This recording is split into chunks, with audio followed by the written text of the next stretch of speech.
And some people testing out their chat box. That's awesome. We've got people from all over. We've got some people from Nevada. We've got some Canadians here. All right. Nebraskans, all over the place. That is awesome. So thank you everybody again for being here this evening. So this week, we are going to be talking about our birding toolkit. And this is part 2 of our birding series. Last week, we had Julie who told us how to identify birds based on the big 4. So we learned how to describe a bird based on their color patterns, shape and size, their behavior, and habitat and location. So this week, we are going to learn about some of the different tools that you can use that will help you identify the birds that you're seeing and spot them and using those big 4. Now, I do want to emphasize that this is an introductory series, and this program tonight is aimed at those who are new to birding or just starting out. And before we get started, I guess I should introduce myself. My name is Claire. I'm an AmeriCorps member with the Nevada Department of Wildlife. I'm a wildlife educator here in our Southern Region offices based out of Las Vegas. So what do you need to go birding? Honestly, not much. You just need yourself and a curious attitude. But there are some things that you can use that will help enhance your experience when you're out birding. So tonight we will first talk about binoculars, which are easily one of the most common tools used when birding. So we're going to learn about the different body styles. We'll learn about some of the different parts of a pair of binoculars. We'll talk about just a few things to keep in mind when you're considering buying a new set of binoculars. And we will also learn how to focus binoculars. So if you have a pair handy or somewhere around the house, go ahead and grab those and you can work with us step by step as we learn to focus those binoculars. So after binoculars, we will be talking about other equipment. And this will be some things that are completely optional, but may help take it to the next level or make things easier for you when you're birding. Then we'll move on to field guides, and we'll talk about what a field guide is, information that's included in a field guide. We'll see some different styles and examples. And then we will wrap up with a discussion about apps. And we'll see some kind of like broad categories of apps that you can use, and we'll see demos of just a few of those. So first, binoculars. Now there are many different options, and it can be a little bit overwhelming at first. So if you're looking for a new pair of binoculars, you may be kind of intimidated by the wide range of options, but also those price tags. Now, when it comes to binoculars, unfortunately, it's one of those things where you kind of get what you pay for. So as the price of the binoculars increases, so does the quality. You'll have better glass in the lenses, and you may have different coatings that help to sharpen that image for you. Now, the typical rule of thumb is to go for the most expensive pair that you can afford. But if you're just starting out, you don't want to break the bank on a pair of binoculars because it can quickly jump from several $100s to several thousands of dollars. So if you're just starting out, a good price point to kind of aim for is around that $100 to $150 range. You can get some really very useful and good enough quality binoculars at that price point. And you can often catch these on sales, and that'll knock it down below that $100 mark. Now, if possible, I would definitely recommend trying them out before you buy them. So go to that store, hold them, get a feel for them, and make sure that they're actually comfortable enough for you to use. You may notice that some don't quite fit your face correctly, or the weight is a bit too much. So try before you buy, or if you're ordering them online, just check that return policy and make sure that it's good in case it doesn't work out for you. Now, ultimately, the best set of binoculars for you personally will be the binoculars that you actually take out with you when you go birding. If you end up with a pair that are just a bit too heavy and you don't tend to use them because of that, it won't matter what price you'd paid. It's just not the right set for you. So when you're out looking for binoculars, you will likely see two body styles. We have the poro prism binoculars, and we have our roof prism binoculars. And we're going to talk about some of the different parts of them here in just a moment, but I just wanted to show you these differences. So on our poro prism, this is kind of the classic binocular shape. And the objective lens, which is down here at the base, is offset from our eyepiece up top. So light will come in and bounce around our prisms and then go to your eye. Now with this style, that allows for greater depth perception and a wider field of view. And that's in contrast to our roof prism binoculars. And this is where our objective lens is lined up with the eyepiece. So the light will come in through the bottom and go straight up to the eyepiece. Now this allows for a more streamlined shape. So if you have smaller hands, that might be a bit easier for you to hold on to. And that shape also allows for better waterproofing. Now that's not too big of a deal down here in Southern Nevada, but it could be important for your location. So when we have these two, you can see that the poro prism makes this kind of like the letter A shape, and it has these shoulders that are offset, whereas the roof prism are more of an H shape. So let's get into the different parts of our binoculars. And if you will be joining for how to focus your binoculars, be sure and make sure to remember some of these keywords and parts, because it'll be really important when you're using your own. So first we have the eye cup. And this is usually a rubber piece up at the top, closest to your eye. And the purpose of this is to keep the lens just the right distance away from your eye. So if you wear glasses, you will be pushing down this eye cup. You'll pop that rubber lip down. And when you use them with glasses, you'll actually have this flat part right against your glasses. If you're not wearing glasses, then go ahead and pop that eye cup back up. And sometimes on this, you'll see kind of a little lip here that comes out at an angle, and that's just to kind of reduce light that's coming in.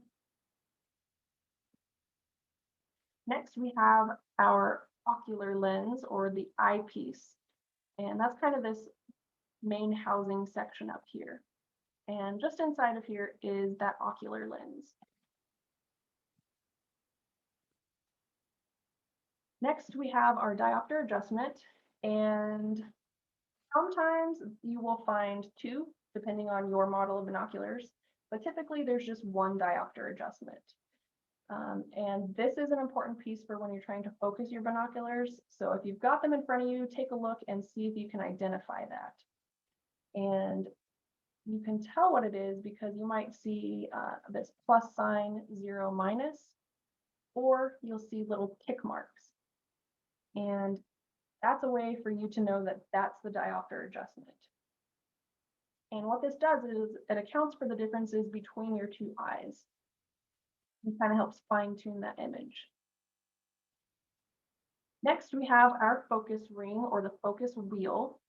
And again, depending on your model, this may be in the center. It may be located a bit closer up top here. But this helps you focus the image. If things are further away, you'll move that out just a little bit. And if they're closer, you'll move that in again. So it just helps focus that image for you. Then we have our our objective lens. And that is our big lens down here at the bottom. Now this gathers the light and brings it in, bounces around those prisms, and goes up to your eye. So these are at the base of the barrel. That's these two long parts here. And there's one on each side. And then we have the performance indication. Now, this will be somewhere on your pair. It could be on the barrel, it could be up on the shoulders. And this tells you about the optics that are inside the binoculars. So what do those numbers mean? This is our example from the previous slide, and we'll be focusing on these top two. So your first number is the magnification. And in this example, we can see that this is a 10 power magnification. So as this number gets bigger, objects will appear larger in your binoculars. And that's great, but there's a trade-off. Typically for birding, I wouldn't recommend going any higher than this 10 power, because as you increase the magnification, you're going to start to see a lot of shake in your image. So you may have pretty steady hands, but as soon as you get into those higher magnifications, it's going to show you just how much movement you naturally have in your hands. Now, the second number is the diameter of the objective lens in millimeters. So here we have a 10 power and a 50 millimeter objective lens. Now, as this number increases, you'll have more light that gets in, which will lead to a better image. But the trade-off is that your binoculars are going to get heavier because you have more glass in there, you've got a bigger piece, and it requires a bigger housing. So if you're just starting out, 8x42 is a really good option. And that's a really nice blend of enough magnification that you can still see things without getting too shaky. And you still have big enough objective lens to bring in enough light. Now, in our example here, we also have this second and third set of numbers, and not every pair of binoculars will have this on the performance indication, but this is just telling you how large your field of view is. So at 1,000 yards, we're going to have a field of view that's 367 feet. And then it just converted it to metric there for you. So I personally don't worry too much about this number. I'm more interested in the magnification and the diameter of the objective.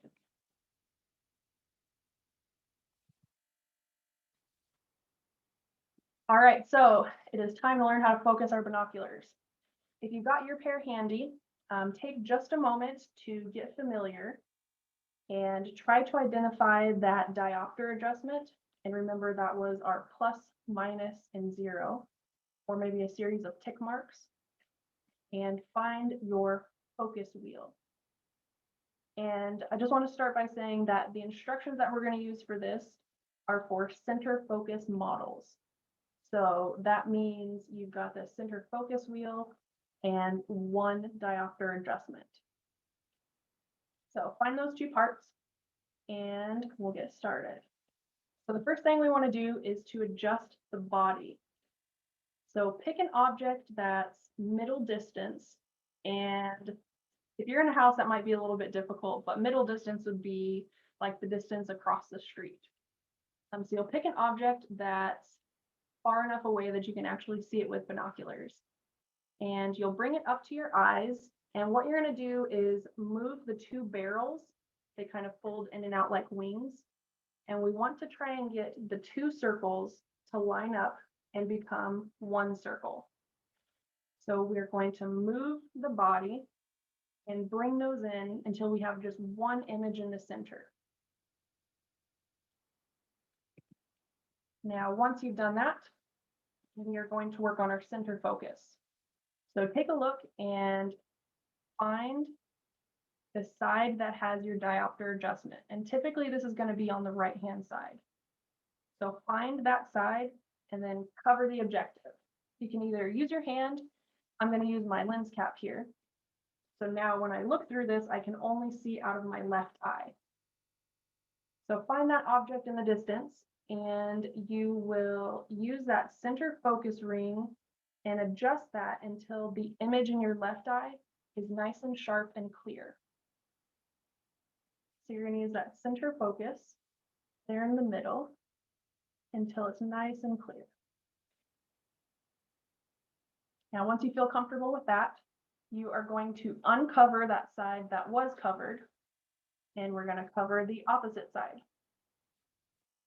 So now the only lens that you can see through is the one that has that diopter adjustment.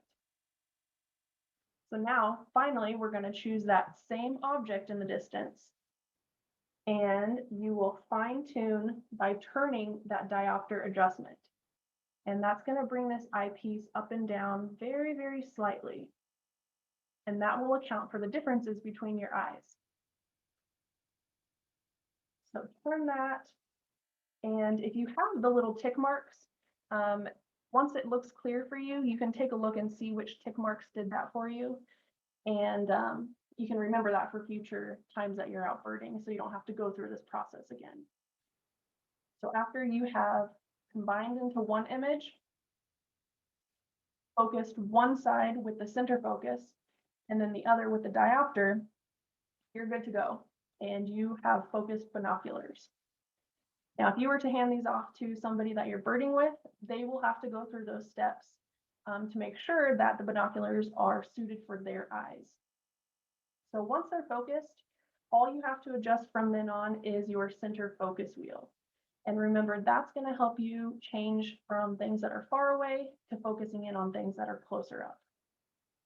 Now, if you ever find that you're starting to get a headache or that image isn't quite as sharp anymore, just start from the beginning and refocus them, and you should be good to go. Now, if you don't have that center focus model, if you have two diopter adjustments, one on each side, that's called individual focusing model, and you'll have to focus those diopters individually, and it can kind of be a bit tricky when you're trying to quickly dial those in as you're looking at a bird. So that's something else to keep in mind if you're looking for a new pair of binoculars. It may be simpler to start out with these center focus models.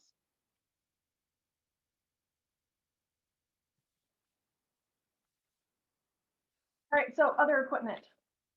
Again, these I would say are optional, but they can help you or make things easier for you when you're out birding. So the first thing I want to talk about is a harness, and it may not be the most fashionable piece of equipment here, but it can be really useful, especially if you know you'll be birding for long amounts of time. Now, usually your binoculars would sit on a neck strap, and that can start to put strain on your neck.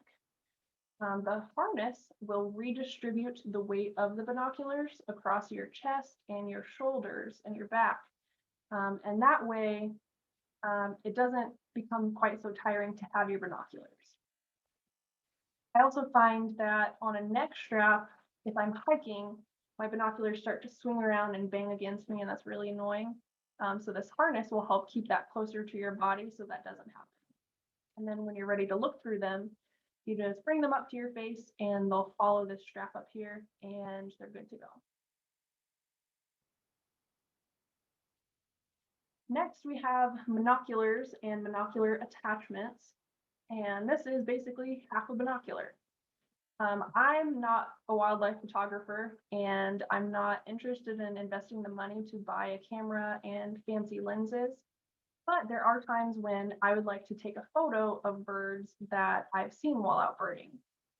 And sometimes those birds are a bit further away from me than what my phone's camera can handle. So these binocular attachments actually attach to your phone, and you line up those with your camera viewer, and then you can extend the zoom that's on your camera and still take photos. I have found with mine especially, there's a little bit of a learning curve because you now have to account for your focus ring that's on the binocular, and you also have to try and fiddle with the zoom and focus of your camera. So bit of a learning curve, but if you're interested in a more inexpensive way to take pictures while you're birding, this could be a good option. And you can take it off the attachment and just use it as a binocular. An extension of the binocular idea are spotting scopes. And these are great for seeing things that are very far away. So if you're at a lake watching waterfowl that are across the lake and on the opposite shore, or if you are up in the mountains trying to view things, spotting scopes could be a good idea. Now these you can see are quite a bit larger than the barrels we saw on regular binoculars. And that's because they magnify at greater powers. So where our binoculars were maybe 8 or 10 power, these are anywhere from 20, 40, 60 times magnification. Now, because of that great magnification, there would be quite a lot of shake, and that's why all of these are on these tripods. So that helps keep all that shake out of your hand, and it's nice and steady. Now, if you're just starting out, you likely won't be using a spotting scope or wanting to invest in that, but if you can find a birding group or a birding club, that would be a really great place to kind of test these out, and you can use some of these higher powered optics without having to buy them yourself. And finally, we've got good old-fashioned notebooks. So these could be used to keep a list of birds that you've seen, or maybe you want to take notes on a new location that you found. Maybe some of your fellow birders had mentioned something that you want to check out later. I really like to use the brand Write in the Rain because you can write in the rain with it. And they're just nice sturdy notebooks. The one that's pictured is actually sold as a birding journal, and it is from Write in the Rain.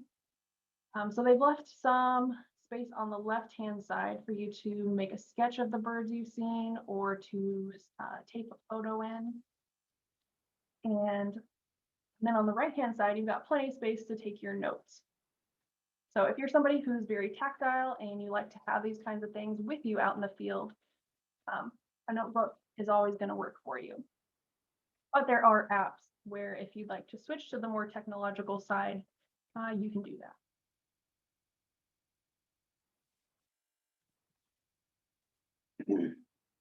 Next, we have field guides. And much like our choices in binoculars, there are many, many, many, many field guides to choose from. So a field guide is a one-stop resource for all the birds that you may see. It will have information about the bird's breeding habits, behavior, ranges and locations. You'll get detailed descriptions about their colors and patterns and how to identify based off of those. So anything you wanted to know about a bird, you can likely find in a field guide. And again, there's lots to choose from. And there's kind of this split on types. So we have illustrated field guides and then field guides based off of photos. So with our illustrated field guides, those are drawings of birds. And the benefit to that is that we can see a bird in many different body postures.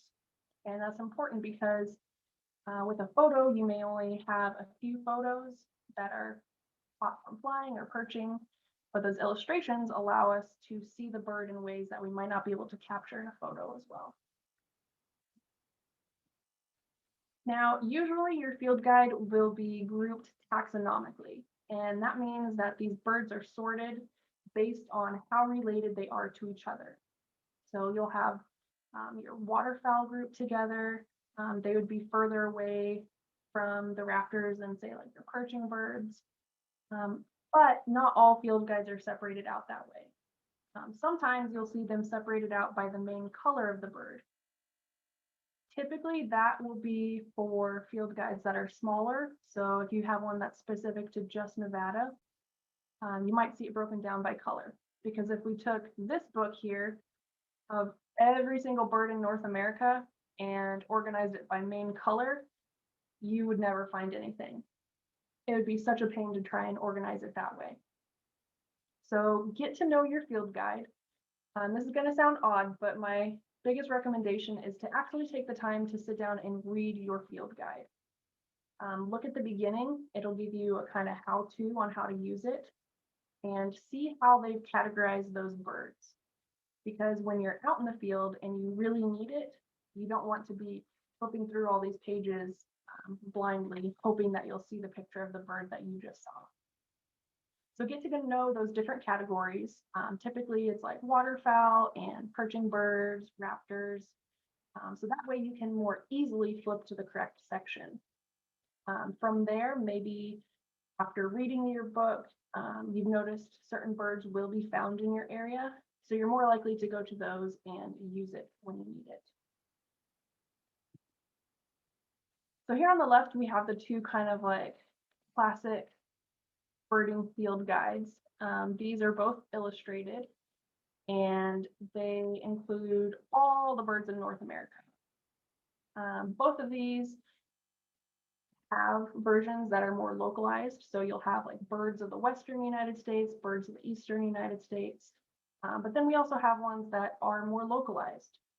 So this one is just birds that are found in Nevada. So I would recommend maybe picking up both. Maybe you get the field guide that has everything because it's a great way to learn about different birds. And it's really interesting to flip through and see those things. But for something a little more practical and smaller and easy to use, think about getting one locally for your area.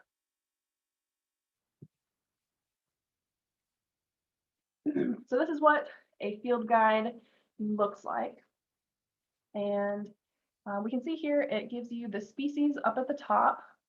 We've got a size description, and then we have a description of that color pattern. Then we have lots of illustrations, and this is really great because it will show you the different plumages that happen at different life stages for these birds. If you think about like a bald eagle, a juvenile bald eagle looks way different from its adult form.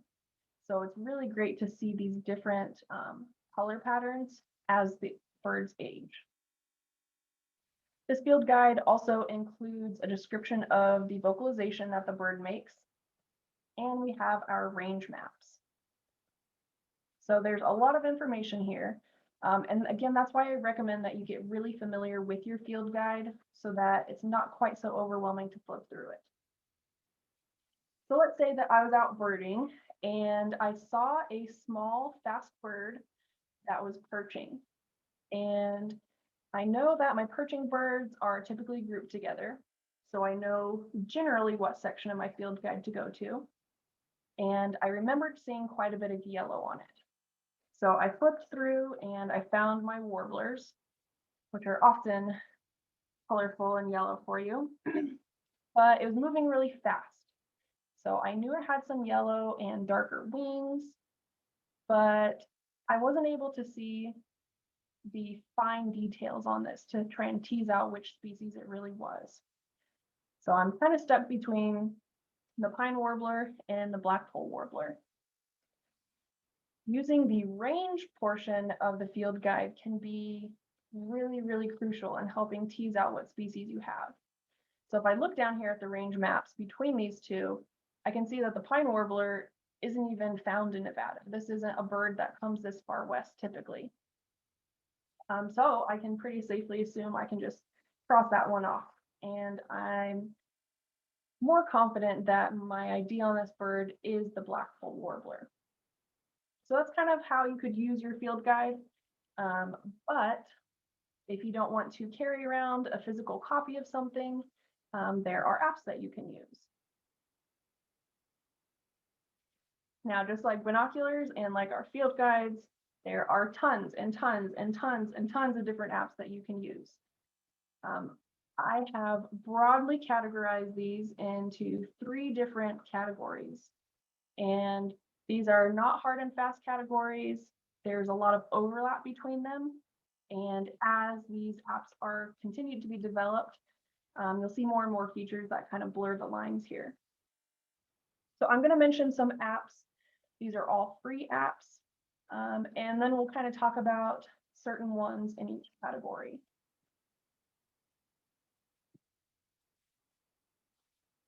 So in the recording category, we have ebird. And we'll go through this one in a little bit more detail. But this is a really great app if you are interested in recording and making lists about the different birds that you've seen. Kind of in between the recording and the field guide category, we have Sibley Birds 2nd edition. And that name may be familiar because it's the name of one of our field guides. So this one has all the information that those hardback field guides have, and it has capabilities to record and make lists about the different birds you've seen. In our kind of pure field guide category, we have iBird Lite and Raptor ID, and we'll be talking about Raptor ID. On the identifying side, we have Seek and BirdNet. Seek is a really cool app that you can use. You just use your camera on your phone and you can point it at things and it will identify it for you. So you can do this for birds, you can do it for plants, you can do it for animals. It's super easy to use and really great for kids as well. BirdNet is a newer app for Android. And this one is really cool because you can upload audio clips of a bird song that you've heard, and it will compare it to its library of like 1,000 different bird calls. And it uses AI to try and identify the sound that you heard and place a bird ID on it. So that one's really cool. It's still kind of in progress and it's always learning. So those identifications are just going to get better and better as more people input data. Sort of in between recording and identifying, we have Merlin, and we'll be going into more detail with that one. Another really easy to use app. And kind of like a culmination of all these themes, I've placed iNaturalist and the Audubon Bird Guide. iNaturalist, you can record your sightings. There's sections where you could use it as a field guide and referencing, and you can submit photos to be identified, and people will go in and make those identifications for you. So these two apps, I feel, kind of do it all. So let's hop into some of these categories. We'll start off with a field guide app. So this is Raptor ID, and after you install it, this is what your menu screen will look like. So this introduction portion is kind of just how to use the app. There's an explanation of different raptor groups and a glossary. So this introduction part of the app is very similar to the beginning of an actual field guide. A physical field guide would have all these same things, tell you how to use it, different groups, and give you a glossary.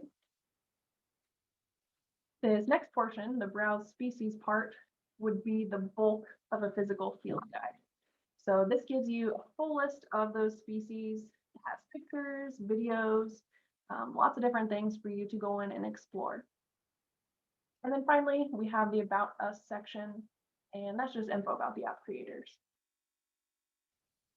So this one, I just want to mention, is just for North American raptors. So if you're out birding somewhere else, you might have to get an actual field guide for that area.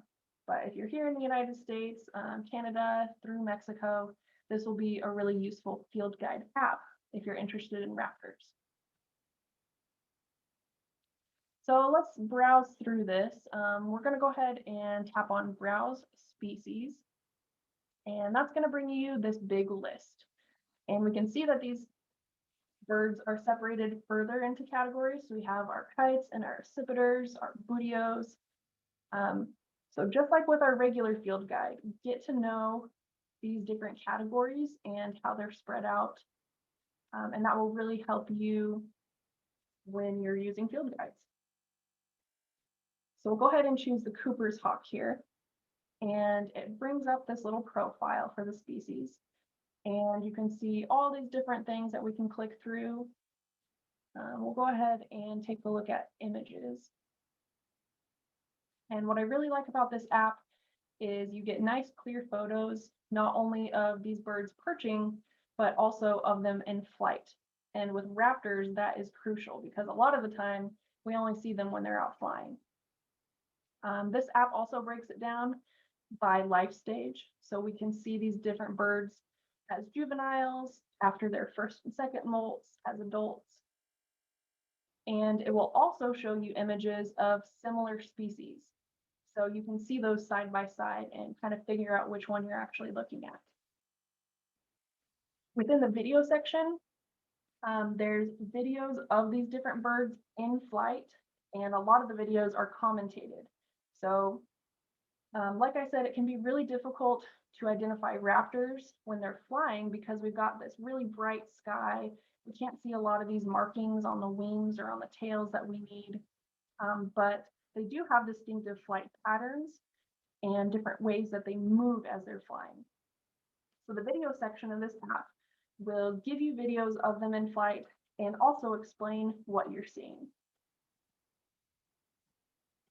If we click on the range tab, we can see how we can break it down, and we can see where these birds will be at different parts of the year.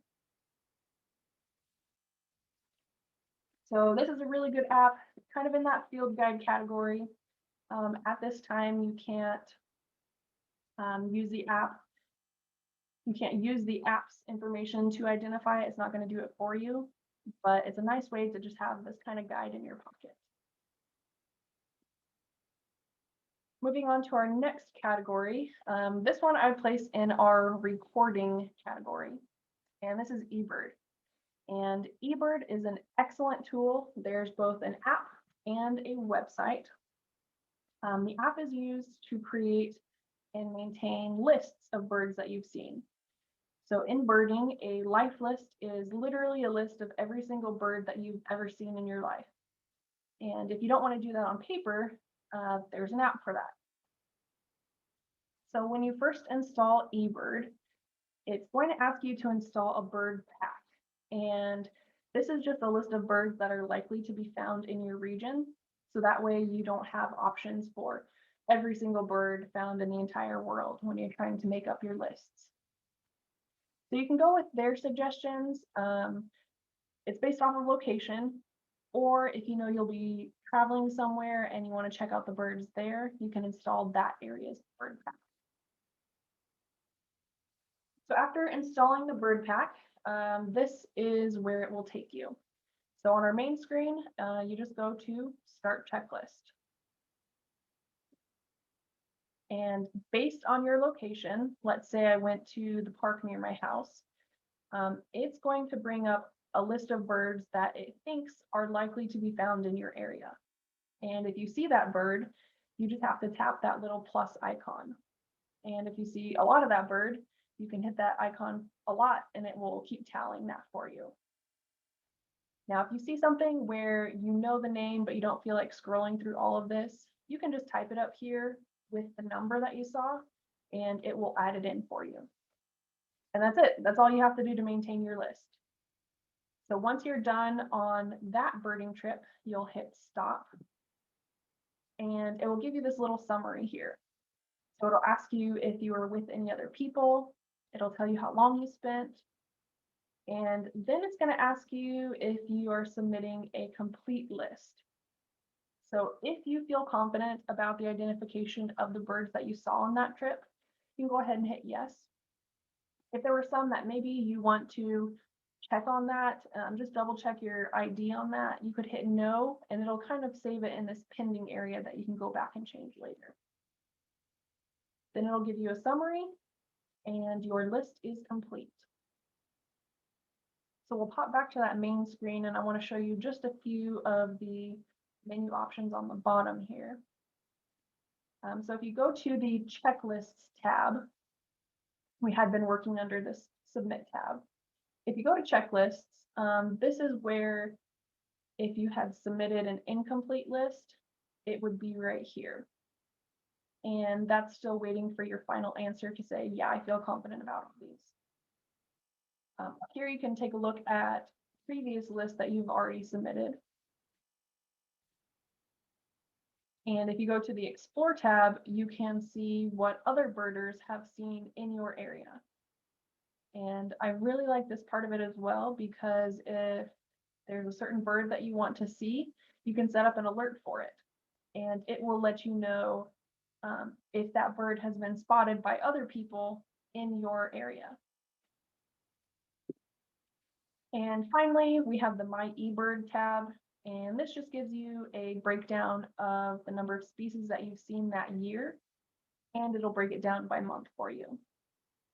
You can also check out your checklists here. So I highly recommend, if you're interested in recording what you've seen and keeping track of that, this is a perfect app for that. The desktop version of the website is very expansive, and you can see the data that other people have input. It is moderated, so if you claim to have seen a bird that's not likely in your area, somebody may flag it and kind of question you on that, like, did you really see this tropical bird in the desert? It's also a really cool community or citizen science project, and scientists will use this data that comes in to help track migration of birds and see how different ranges for different species has changed over time.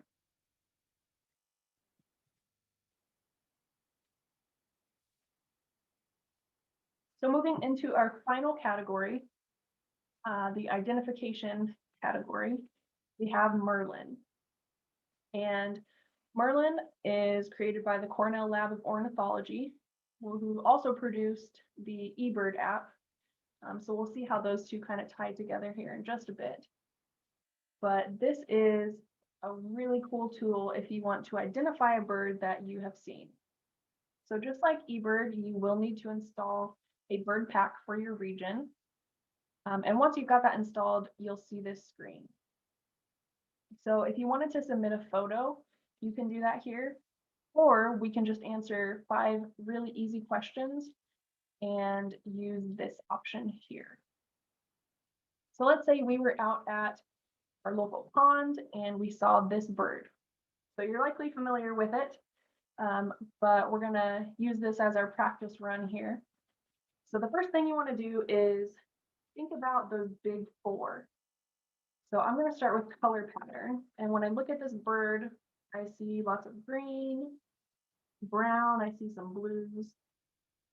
And I'm also thinking about where these colors are on the body. That can help us with their identification. I'm also looking at the habitat. Looks like we're in some kind of pond. And thinking about the behavior, this bird is likely wading in the water. Maybe it's just sitting and resting on the shore. So we're going to use those big 4 and answer 5 questions. So the first question is, where did you see this? And you can enter an address or a zip code. You can use location data. You could choose from a map, but this will help the app narrow down the possibilities of what you've seen. Next, it's going to ask you when you saw the bird. And remember, this is important because we do have birds who migrate. So there may not be certain species at certain times of the year. Next, it's going to ask you about the relative size of the bird. So was it very small, like a perching bird? Was it pretty large, like goose? So from our photo, it was a little bit hard to tell. We didn't have much of a reference point. But I'm going to say that our bird was somewhere in between a crow or raven and the goose. Next, we can choose up to 3 of the main colors that we saw on our bird. So we had some brown, some green, and some blue. And then finally, we need to answer a question about what that bird was doing. So based on its habitat and maybe an observation that we saw, I'm going to say that our bird was swimming or wading.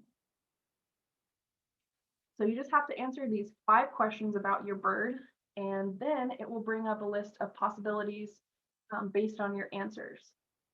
So based on what we answered about this, it thinks it was probably a duck, and its top choice is the mallard.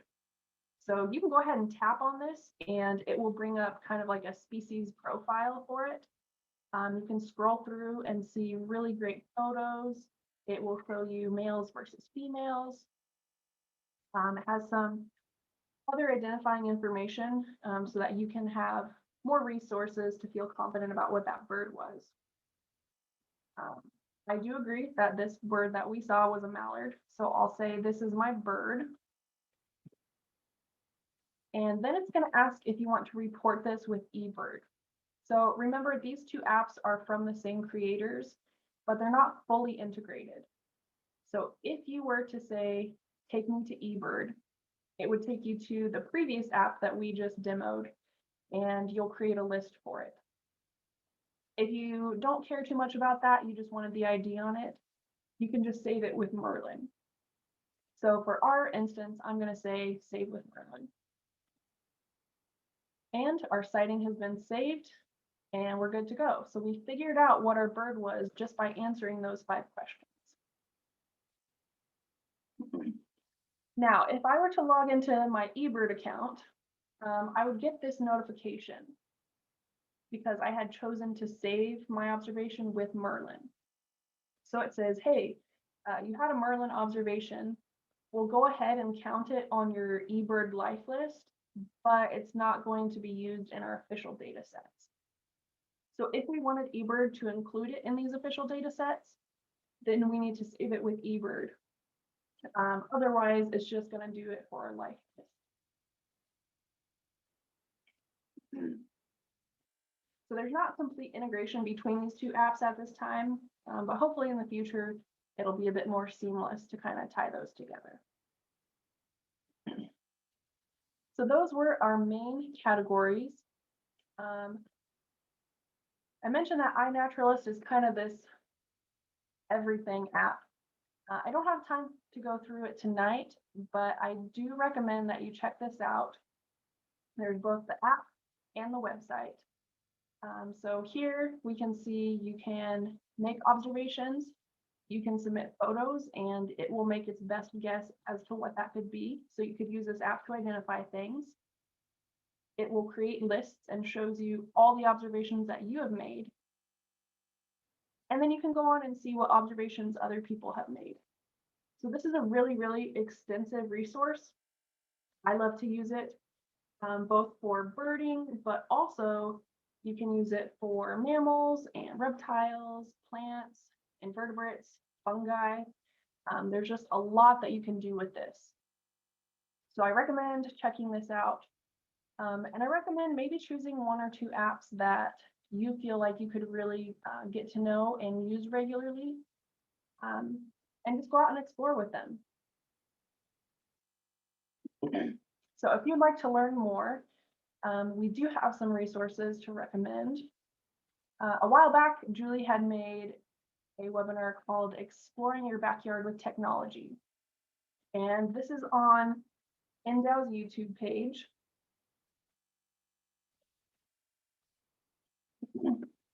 You can find it in our videos, and in this, she goes through how to use several of these apps, and she goes a bit more into Seek and iNaturalist than I was able to tonight. So I definitely recommend checking that out. The Cornell Lab of Ornithology is the end-all be-all resource for anything birds. So you can find just general bird information, but they also have a birding section on that website. So check them out. It's a great resource for learning and brushing up on things. Finally, I'd say the best resource for improving your birding skills is to hang out with local birders. This will be people who have been doing this for years. I've found that birders are really willing to share their knowledge and help out newbies. So see if you can find the local birding club. Maybe you have an Audubon Society near you that you can find. These kind of places often have group events, and that is a great way to test out different binoculars, maybe try out some of the really expensive ones that you may never be able to buy on your own, and you can kind of wish and think about them. But it is a really great resource, connecting with those local birders, and a good tool for you to explore other optics, basically. So hopefully you got something out of this program tonight. If you have any other further questions, we can go into that now. And I want to thank you again for joining us.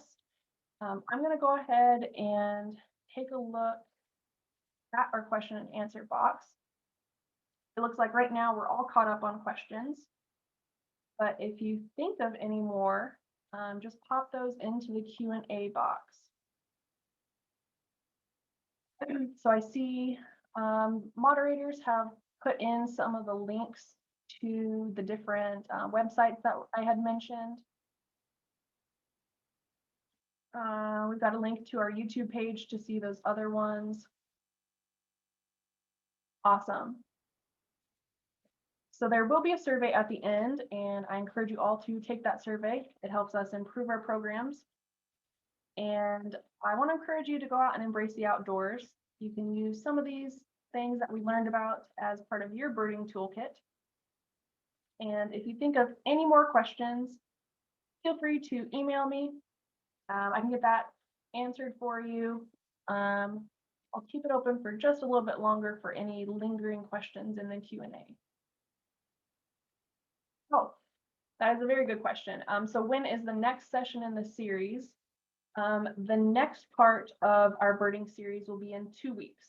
So it will be on March 3rd, same time, same place. And then we will have, I believe, 3 or 4 more after that.